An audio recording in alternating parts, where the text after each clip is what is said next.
अध्याय दुसरा.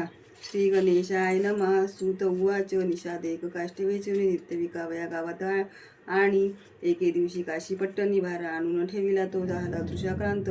शतानंदाचे घरी येत पाणी पिऊन विस्मित मनी बहुत झाला. हा विप्र निष्कांचन, याचे घरी तुके धन व्हाव याचे याच कारण. तया लागी पुसता झाला. निषाद उवाच. म्हणे विप्रा तू दरिद्री असता, कोठून वैभव आले आता. दासी दासी इदी बहुधा प्राप्ती झाली तुझ लागी. हात जोडून म्हणे तया, तू समर्थ सर्व सांगावया. मजवरी करून दया आपले झाले ते सर्व सांगावे. शतानंद उवाच. श्री सत्यनारायण देव तयासी पूजिता प्राप्त सर्व. कलित जयाचा प्रभाव शेषासही सर न वर्णवे. त्याचे मी केले पूजन यथाशक्ती भावे करून. मजवरी तो प्रसन्न होऊन वैभव दिद्दले हे. निषाद उवाच. विप्रासी साष्टांग नमस्कार करून म्हणे देव सत्यनारायण. यथाविधी त्याचे पूजन मजलागी सांगावे. कोण विधान काय अर्चन उपचारक विधी कोण. हे सर्व सांग मज लागून. शरण तुझं असे मी साधूचे जे का चित्त समान. उपकारी राहत काही गोष्ट न ठेविता वृत्तांत. वदावाजी स्वामी या हे कोणी ते वेळा विप्र सर्व सांगता झाला. म्हणे जे राजा कृतार्थ झाला तो इतिहास एक पदा. कोणी एक राजा पुण्यवंत केदार मणिपूर नगरात बहुत दिवस राज्य करीत. प्रजापालक धार्मिक शांत मधुर वाचक धीर. नारायणी तो तत्पर सेनापती धुरंधर. माझे आश्रमी येता झाला. सत्यनारायणाचे अर्चन मी करीत होतो जाण. ते पाहुणी तो आदरे करून मद पुसता झाला. मी त्यास सांगितला प्रकार तोची ऐकी सत्य विचार. कामना इच्छुनी करीती नर निष्काम करीती क्वचितही. मज सांगितले नारायणे जाण. तेची विधान संपूर्ण सांगता झालो त्या लागून. पूर्व पीठिका ज्या परी त्याच प्रकारे तयाने जाण. पूजिला श्री सत्यनारायण. राजाचे मनोरथ पूर्ण होते झाले ते काळी. पूजा करावी भक्ती करून वित्तशाष्ट विवर्जून. तोषत नाही नारायण द्रव्ये संभारे करुणी. श्रीनारायण परमात्मा जाण. तयासी सर्वांचा अभिमान सोसत नाही हे सत्य जाण. भक्तीने पूजावा सुदामदेवाचे पोहे भक्षण.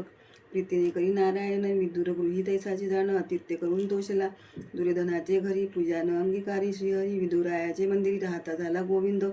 गोपी अजामेळ आणि व्याध. हनुमंत विभीषण आणि गृद्र. अदम काय जे प्रसिद्ध दैत्य दानव तारिले. ऐसे ऐकोनिया राजा.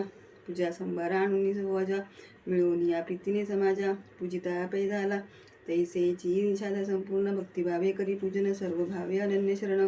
होई तू सत्यनारायणा ते या लोकी सर्व सुख जाण. अंती श्रीहरीचे चरण पावशील हे माझे वचन. सत्य सत्य जाण तू. ऐसे एकताची ते वेळा निषादे तयासी नमस्कार केला. तेथून आपले घरी आला. राहता झाला आनंदे आपले स्वजाती जन. निषादे सर्व बोलावून सांगता झाला वर्तमान. सत्यनारायण पूजेचे मनी निश्चय केला तेने. आज काष्ट विक्रयात जे धन मिळेल त्याचे साहित्य आणून. सत्यनारायण पूजिन मी हा निश्चय करून निघाला तो. अनायासे धन पावला चतुर्गुणी ते वेळा. आनंद झाला मनात आपले घरी येऊन. स्त्री लागी बोलावून सांगता झाला प्रेमे करून. पूजा सामग्री आणि तू ती ऐकून आनंदयुक्त. पूजनाचे साहित्य आणित गोधूम चूर्ण आणि धृत. दूध शर्करा आणली त्यांचा करुणी पाक. त्याचे पक्वान्य अनेक.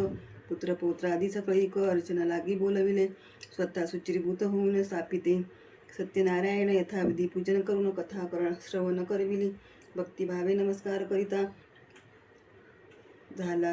निषादेश्वर प्रसाद सर्वही सादर. सेविते झाले तत्काळ या लोकी भोग वासना. जी जी केली त्याने कल्पना ती त्या देऊन वैकुंठ राणा. अंती स्वसान्निध्य देता झाला. इतिहास समुच्चये श्री सत्यनारायण कथा द्वितीयोऽध्यायः.